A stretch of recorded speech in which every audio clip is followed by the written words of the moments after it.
vocês. Vamos iniciar a nossa última temática antes da nossa segunda avaliação e vamos continuar as funções gerenciais do livro de Tenório, tá? Então, aqui nós vamos ter a função direção e a função controle. Lembrando que anteriormente nós vimos a função planejamento e a função organização. Então, gente, vamos começar aqui pela nossa função direção. E o que seria essa função? Então, propriamente a direção seria a ação de conduzir e motivar pessoas a executarem suas tarefas a fim de alcançar os objetivos organizacionais. Então, como vimos anteriormente, nas outras funções gerenciais, planejamento e organização, antes de dar início às suas atividades, a organização deve proceder a um planejamento de suas ações e também a organização do seu trabalho, através da distribuição de tarefas e responsabilidades entre os membros da sua equipe. Então, porém, apesar de essencial, o exercício dessas duas funções, ela não vai garantir que o trabalho ele seja devidamente realizado. É daí que entra a importância da função direção. Então, essa função ela vai justamente assegurar a execução do que é necessário para estimular as pessoas, a equipe da organização, da ONG, a realizar suas tarefas, fazendo com que estas assumam as suas responsabilidades. Então, é nesse sentido que o exercício da função direção exige do gerente, do gestor, a capacidade de coordenar, liderar, motivar, assim como também de tomar decisões. Então, nesse sentido, nós temos o quê? Nós temos que a função direção vai ser aquela que vai garantir justamente com que a execução das ações na organização aconteça, e aconteça da melhor forma possível. Então, pessoal, para a gente compreender melhor essa função, a gente deve analisar ou entender também como ocorre, ou como acontece algumas atividades que integram essa função, tá? E essas atividades, elas seriam quais atividades? Seria justamente a coordenação, a liderança, o processo decisório e a motivação. Então, essas são consideradas atividades integrantes e que ocorrem comumente na função direção. Então, na coordenação, a gente vai ter o ato de identificar e analisar as relações que se estabelecem entre as pessoas e as organizações, isso de modo a evitar tanto a sobreposição de tarefas quanto a falta de recursos. Já na liderança, nós vamos ter a apresentação das características inerentes ao líder e aos diferentes estilos gerenciais. No processo decisório, vamos analisar como ocorre a tomada de decisões na organização e na motivação, como ocorrem os estímulos utilizados pelas organizações para motivar seus integrantes e as ações que levam as pessoas a se engajarem nas atividades da organização. Então, nós vamos, em seguida, detalhar cada uma dessas atividades. Então, pessoal, a primeira atividade que a gente vai analisar dentro da função direção é a coordenação. Então, o que ocorre? No processo de estruturação de organização, deve-se identificar as atividades a serem realizadas, bem como a quantidade de pessoas, materiais, equipamentos, instalações e recursos financeiros necessários para garantir com que os objetivos organizacionais sejam atingidos nos prazos de execução. Então, há necessidade de se coordenar uma série de atividades que ocorrem na organização. Por isso, a necessidade da habilidade de coordenação dentro da função direção. Então, vai ser justamente através dessa atividade de coordenação que vai se tornar possível a gente maximizar a utilização dos recursos existentes, promovendo também a integração das diferentes atividades da organização. E para a gente conseguir facilitar esse exercício de coordenação, a gente pode utilizar alguns instrumentos gerenciais, tais como o cronograma, a reunião periódica e a matriz institucional múltipla. Aqui dentro da disciplina, nós vamos utilizar o instrumento de cronograma, que é o instrumento que a gente está mais familiarizado, até mesmo nas outras disciplinas. Então, pessoal, aqui dentro da nossa atividade de coordenação, nós temos o nosso instrumento de gestão ou de gerenciamento, que é o cronograma. E esse cronograma está especificado da seguinte forma: nós temos aqui programas e projetos da organização não governamental, temos aqui a sua duração em semestres e aqui a sua distribuição entre semestres. As letrinhas aqui representam as pessoas envolvidas em cada atividade e a sua distribuição ou participação ao longo dos semestres. Então, aqui, por exemplo, R representa Ricardo, que é o coordenador, M representa Maria, que é técnico, e o J representa José, que também é técnico. Então, essas 3 pessoas estão envolvidas no projeto de educação cooperativa do Norte Fluminense, da organização não governamental, e eles vão participar desse projeto numa duração total de 4 semestres. Então, aqui as letrinhas estão representando justamente a sua participação e a pessoa envolvida no processo. Então, observe aqui para a gente, esse cronograma é bastante ilustrativo, porque além das informações que comumente já estão contidas no cronograma, a gente tem informações com relação a quem é o responsável pela atividade e a sua função dentro da organização. Outra atividade dentro da função direção é a liderança. Então, a liderança, de maneira geral, pode ser definida como o processo no qual um indivíduo influencia os outros a se comprometerem com a busca de objetivos comuns. Então, pessoal, com isso, tendo em vista esse conceito, a gente pode identificar que para que o gerente ele exerça de maneira eficaz a sua função de direção dentro da organização, não basta apenas ele ter essa delegação de autoridade. Se faz necessário que ele exerça essa gerência com liderança, isto é, com o reconhecimento daqueles que lhe são subordinados. Para isso, pessoal, Mota distingue 3 dimensões que englobam as qualidades e habilidades requeridas para um líder. Então, aqui a gente tem as habilidades organizacional, a interpessoal e as de qualidade pessoal. Então, aqui na dimensão organizacional, vão se concentrar os conhecimentos que o líder deve dominar acerca da organização e também do seu contexto. Então, aqui na sua dimensão organizacional, vale o conhecimento do líder acerca da missão socioeconômica da organização, conhecimento dos seus objetivos, da sua abrangência social, econômica, da sua capacidade de propor soluções e também de resolução de problemas.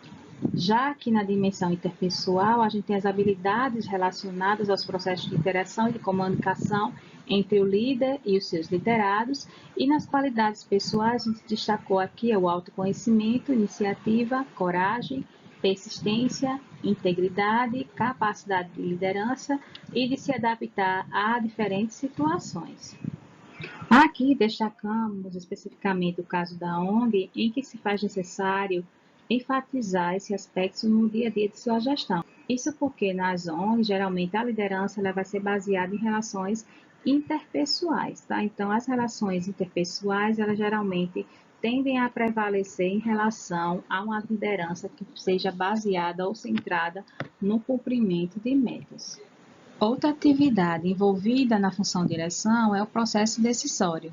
Nesse processo decisório, nós temos a exigência de tomada de decisões para visualizar a realização dos objetivos traçados pela organização.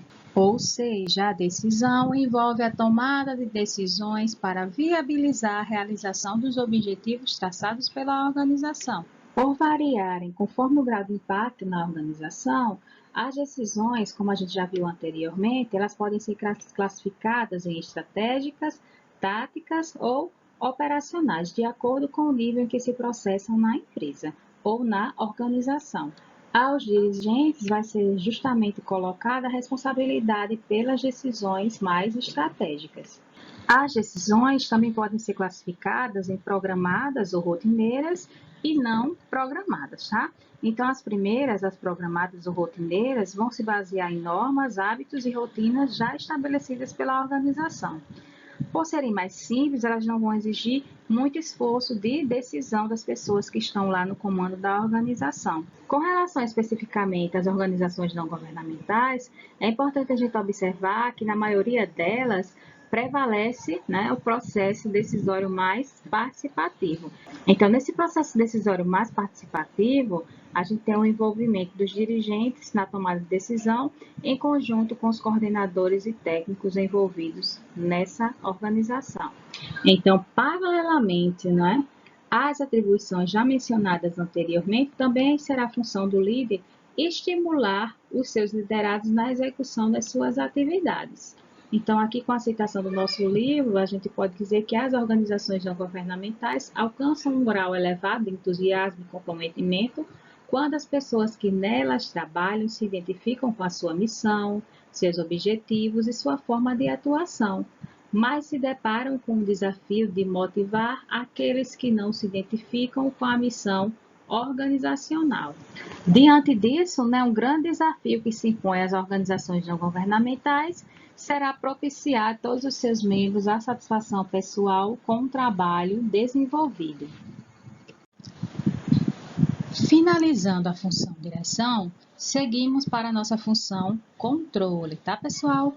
Então, após prever as atividades e os programas a serem realizados, organizar as equipes para desenvolver o trabalho e iniciar ou concluir a sua execução, cabe ao gerente agora analisar os resultados que estão sendo alcançados na sua organização social. Tá ok, pessoal? E para isso nós temos a função controle. Então, a função controle será a função que compara as ações planejadas com os resultados obtidos. A partir dessa análise, será possível dar início a eventuais correções nos rumos definidos pela organização. Então, essa análise, que se realiza, constitui a essência da função controle, que é a comparação do desempenho real, isto é, dos resultados efetivamente obtidos, com o desempenho esperado, ou seja, com os resultados ou objetivos definidos no momento do planejamento. Dessa forma, com essa função, busca-se identificar eventuais descompassos e suas causas, o que vai possibilitar a adoção de medidas corretivas quando for necessária para essa organização. Nesse sentido, pessoal, a ONG, uma ONG, como qualquer outra organização comum, ela vai precisar exercer algum tipo de controle sobre suas atividades, sobre os recursos utilizados e também sobre os produtos e serviços gerados. E esse controle a gente chama de dois tipos, o controle externo e o controle interno. O controle externo se refere principalmente à geração de mecanismos de fiscalização, especialmente naquelas organizações que adotam fontes financiadoras de recursos, tá ok? Então, esse controle externo necessariamente vai ocorrer principalmente nessas situações. Já o controle interno relaciona-se estritamente à gestão da organização. Então, nesse sentido, são necessários resultados obtidos, analisados do ponto de vista da eficiência, da eficácia e da efetividade nos moldes que nós vimos anteriormente. Aqui na função controle, vamos trabalhar principalmente esse segundo tipo de controle, que é o controle interno, tá ok, pessoal? Esse controle, pessoal, nas organizações, ele pode ser realizado em diferentes etapas, tá? A depender da etapa em que ele é empregado ou das suas características, tá? Ele recebe algumas denominações. Então, esse controle pode ser uma análise, Uma análise que ocorre antes, Uma análise ex ante, que a gente chama. Pode ser um acompanhamento ou monitoramento e pode ser uma avaliação posterior, que a gente chama de controle ex post, tá? Então, com relação à análise, o controle ex ante, ele vai consistir na verificação anterior à colocação em prática do programa, projeto ou atividade. E o que é que a gente vai avaliar aqui? A gente pode avaliar qualquer programa, projeto ou atividade, anteriormente à sua colocação em prática. Já o acompanhamento ou monitoramento é o controle que vai ser realizado durante o processo de execução de atividades, programas ou projetos. A principal vantagem aqui do acompanhamento ou monitoramento é a capacidade de promover correções no decorrer do processo, Muitas vezes no momento em que o desvio são detectados, tá? Então, por isso, esse tipo de acompanhamento durante o processo é importante. O terceiro ponto é a avaliação que ocorre ex post, né? Realizado após a execução das atividades que são planejadas pela organização. Aqui, diferentemente do acompanhamento ou monitoramento, não é? A avaliação não interfere no desenrolar dos processos que já foram iniciados. Então, o foco principal aqui é com relação aos resultados efetivamente alcançados. Então, a gente tem a confrontação entre os resultados esperados e efetivos, né, para a compreensão de quando, onde e por que ocorreram alterações com relação ao que foi planejado pela organização. Aqui na função controle, também devemos ficar atentos para os níveis em que esse controle pode ocorrer. Tá? Então, como vimos anteriormente nas funções gerenciais anteriores, as organizações elas vão se estruturar em 3 níveis hierárquicos distintos, que são o estratégico, o tático e o operacional. Então, esses 3 níveis organizacionais têm graus de abrangências e dimensões temporais distintos, dando origem a vários tipos de controle, né? Então, no tipo de controle estratégico, a gente tem um acompanhamento do desempenho da organização. Então, aqui especificamente no nível de controle estratégico, temos o acompanhamento do desempenho da organização. Isso pode ser em termos, por exemplo, do acompanhamento da realização da sua missão, assim como também o comportamento de fatores ambientais que a afetam, isso tudo visando produzir informações que permitam à organização uma melhor tomada de decisões com relação aos objetivos estratégicos que foram lá planejados na nossa função de planejamento. Já aqui no nível de controle tático, nós temos a concretização das ações e decisões tomadas no nível estratégico, né? Então, ele vai servir ao mesmo tempo, né, como um amortecedor entre os níveis estratégico e operacional de controle. Já o nível de controle operacional é efetuado sobre as ações e estratégias da organização, assim como também operações e tarefas, tá? E ele possui uma dimensão temporal de curto prazo, né? Justamente porque ele tem uma noção do desempenho realizado das tarefas a cada momento. A partir desse ponto, pessoal, nós vamos trabalhar as chamadas fases do controle. Então, a função controle, como as outras funções que a gente viu anteriormente, ela não é realizada sem critérios. Então, em linhas gerais, o processo de controle ele vai ser constituído por 4 fases ou etapas fundamentais. E essas etapas são as seguintes. Em primeiro, a gente tem o estabelecimento de padrões de desempenho. Em seguida, a mensuração dos resultados. Comparação do desempenho real com o padrão estabelecido e a adoção de medidas corretivas. A seguir, nós vamos analisar cada uma dessas fases que compõem a função controle. Então, inicialmente, nós vamos trabalhar com a nossa primeira etapa no processo de controle, que é o estabelecimento de padrões de desempenho, tá? Os padrões serão os elementos que servem de base para a comparação entre o resultado desejado e o resultado efetivamente alcançado pela organização. Então, a gente tem que, a partir da definição dos objetivos e do estabelecimento de indicadores, que nós vimos lá no nosso capítulo 3, quando estávamos trabalhando a função de planejamento, então, a partir desse ponto, a gente pode pensar em definir um padrão de desempenho.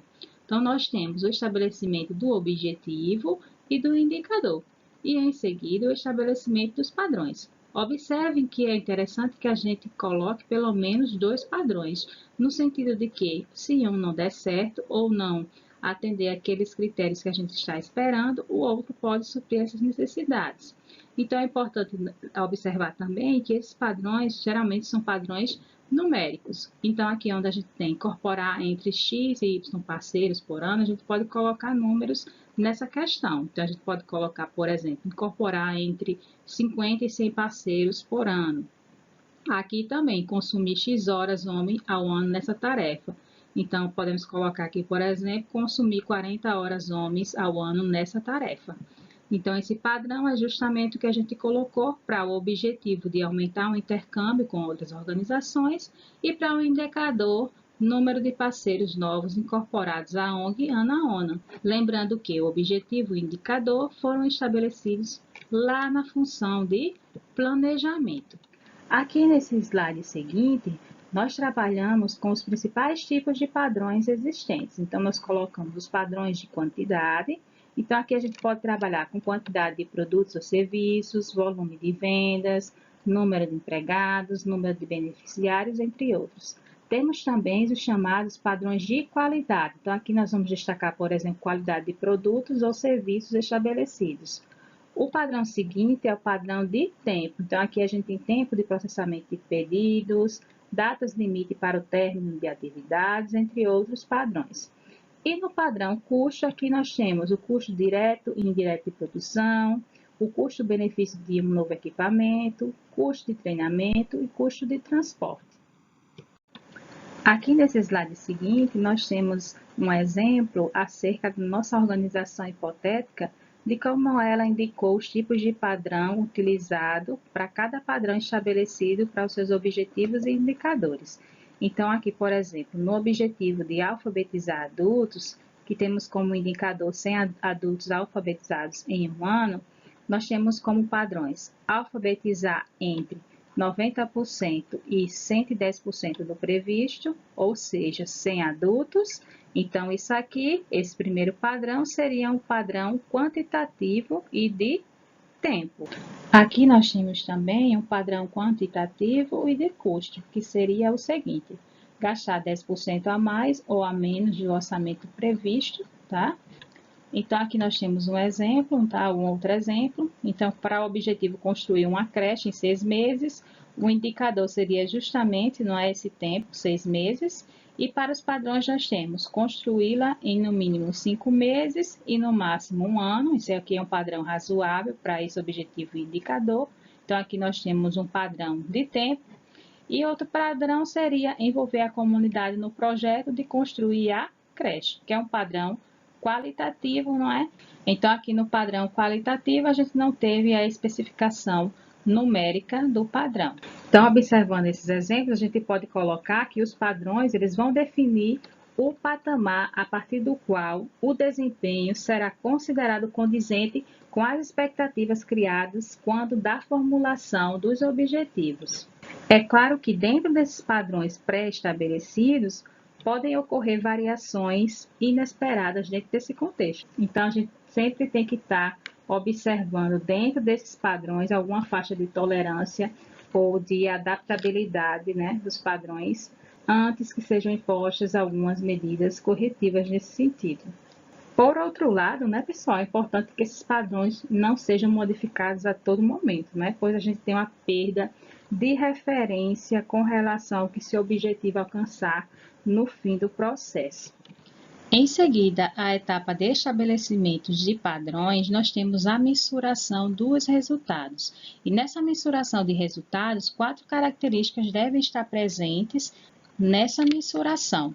Então, essa mensuração ela deve ser útil, precisa, atual e econômica. Então, inicialmente, para fins de controle, a mensuração dos resultados ela vai ser útil se ela propiciar condições para que os gestores deem início, caso necessário, a uma ação mais corretiva, tá? E que essa ação seja também apropriada. Então, ela deve ser útil no sentido de poder ser analisada de maneira simples e ser aproveitada pelos responsáveis a fim de gerar um comportamento coerente com os objetivos perseguidos pela organização. E essa mensuração, ela também deve ser precisa, ou seja, ela deve representar o fenômeno observado de maneira exata, revelando de forma adequada as eventuais variações em relação ao esperado. Isso porque, né, os resultados podem ser comparados ao longo do tempo. Para isso, esses devem ser medidos sempre de maneira o mais homogênea possível. Então, por isso que essa mensuração deve ser precisa. E essa mensuração, ela também deve ser atual, tá? Então, uma mensuração, quando ela é feita com atraso, ela vai ter pouca utilidade para a organização. Então, o relatório com dados de execução não deve servir de registro de fatos passados, e sim ser encarado como ponto de partida para ações futuras. Então, pessoal, no mundo atual, a dinâmica ocorre muito rapidamente. Então, informações obtidas com um lapso de tempo muito grande, elas vão deixar rapidamente de ter valor no que se refere a ajustes nas atividades organizacionais. Por isso, essa mensuração ela deve sempre conter dados atuais. E por último, nós temos a característica de ser econômica, tá, pessoal? Então, para a gente pôr em prática um controle numa organização, isso incorre em custos, tá, pessoal? Gastos, tá? Com obtenção de informações, também despesas com pessoal e material. Isso tudo em conjunto vai compor o nosso custo em relação à execução da função controle, tá? Então, a gente tem que pôr na balança, né, essa questão, essa análise custo-benefício com relação à realização da função controle. Então, a decisão de realizar ou não o controle sobre determinado elemento está sujeita a essa análise de custo-benefício em torno dessa decisão. Ainda com relação à mensuração dos resultados, nós temos aqui listados alguns instrumentos de mensuração. Então, nessa mensuração de resultados, alguns instrumentos utilizados podem ser a observação direta, contato pessoal, tá? Relatórios orais e escritos, gráficos e tabelas e métodos mais automatizados, que são os softwares. Testes com amostras, né? Então, dentro do universo, a gente pode utilizar um teste com algumas amostras, né? Dentro desse universo, no sentido de nos obter algum panorama da situação característica do objeto que a gente está estudando. Então, aqui, por exemplo, no instrumento observação direta e contato pessoal, ele pode ser feito pelo coordenador em relação às atividades do seu subordinado. Então, uma das principais vantagens deste instrumento de mensuração é justamente aquela percepção rápida com relação à situação atual da organização e seus problemas, né? No entanto, essa mensuração, esse instrumento de mensuração, ele se torna inapropriado, principalmente quando a gente tem uma organização de um tamanho muito grande, não é? Então, para a gente observar de maneira direta e com contato pessoal uma organização muito grande, passa a ser um processo muitas vezes inviável nesse sentido. No entanto, ele pode ser empregado em organizações onde a gente tem especialmente uma homogeneidade com relação aos procedimentos, justamente porque ele vai nos proporcionar uma percepção rápida da situação. Os relatórios orais e escritos e também os gráficos e tabelas, né, eles se constituem métodos mais habituais de mensuração de desempenho. Então, geralmente, esses relatórios eles são realizados após essa observação direta ou contato pessoal que é realizado. E é aqui nesses relatórios onde são sistematizadas e transmitidas todas as informações relativas aos processos observados. Então, eles também vão facilitar a circulação das informações no interior das organizações, e isso vai contribuir positivamente em termos de transparência e democratização das informações com relação às suas atividades. Então, para as ONGs, os relatórios orais e escritos, eles seriam instrumentos importantes de controle no sentido de sociabilização e também de pôr em discussão os resultados dos seus trabalhos, né? E tudo estaria bem documentado. Então, os gráficos aqui e tabelas, né, eles têm a função principal de permitir a visualização de situações, que muitas vezes são mais complexas, e os gráficos e tabelas permitem que a gente sintetize certas informações, e também a gente pode facilitar o processo de comparação, por exemplo, dos resultados ao longo do tempo, né? Principalmente quando a gente usa dados de natureza quantitativa. E muitas vezes esses gráficos e tabelas vão estar presentes já nos relatórios escritos. Já os métodos automáticos, né, eles vão nos permitir um incremento com relação à precisão e também uma rapidez com relação à mensuração. Então, para as organizações que dispuserem de recursos para utilizar esses métodos mais automáticos, né, a gente pode ter um incremento com relação à precisão e à rapidez no processo de mensuração. A nossa próxima etapa na função controle, né, nós temos a comparação do desempenho real com o padrão estabelecido. Então, essa é a nossa terceira fase do processo de controle e tem grande importância para a continuidade das atividades do projeto. Então, é justamente a partir dessa comparação entre o desempenho mensurado e o padrão proposto que a organização define se são necessárias ações corretivas e quais seriam essas ações.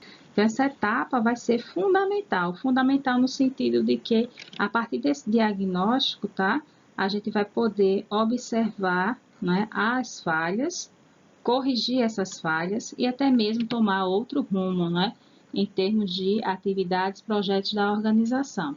Então, após realizar essa comparação entre o desempenho real e o desempenho planejado, tá?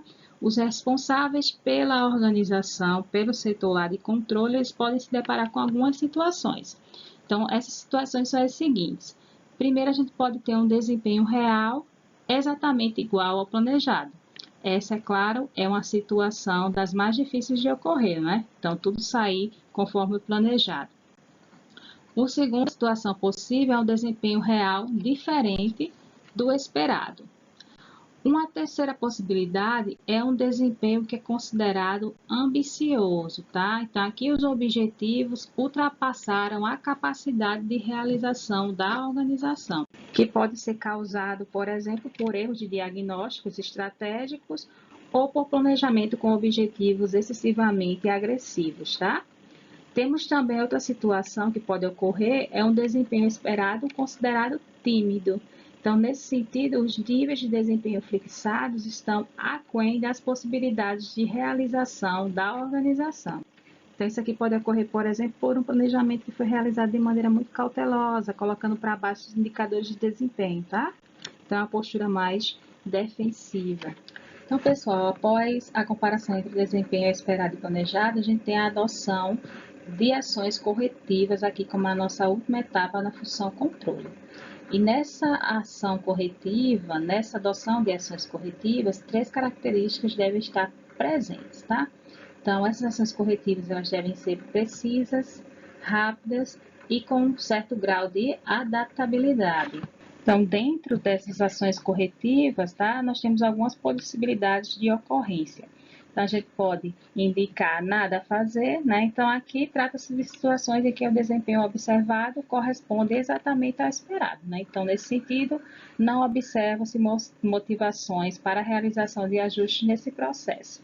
Outra possibilidade de ocorrência é a modificação no nível de desempenho esperado, tá? Então, a organização pode estar desempenhando suas atividades de maneira eficiente, não havendo, portanto, razões para modificação nos processos desenvolvidos. Pode ser indicada também a ação efetiva de correção das falhas. Então, aqui a gente tem uma atuação direta sobre a execução das atividades e também pode ser indicada a alteração no sistema de mensuração dos resultados. E, por último, nós temos a indicação de alteração no sistema de mensuração dos resultados. Então, aqui a gente tem a indicação da necessidade de mudar ou corrigir o instrumento ou fonte de mensuração de resultados. Então, pessoal, após a gente apresentar as linhas gerais, não é? Esse roteiro básico no qual as organizações devem se basear para obter desempenho satisfatório na função controle, a gente tem aqui alguns métodos e técnicas de controle adicionais que podem ser utilizados nessas organizações. Então, nós temos aqui novamente o nosso cronograma, tá? Então, aqui nós temos o cronograma como controle das atividades ao longo do tempo e também a especificação do planejado em relação ao realizado.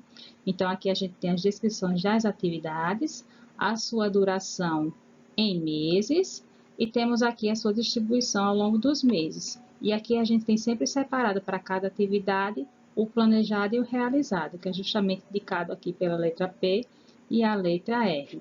Então, aqui a gente tem que, para essas organizações, é de fundamental importância, tá?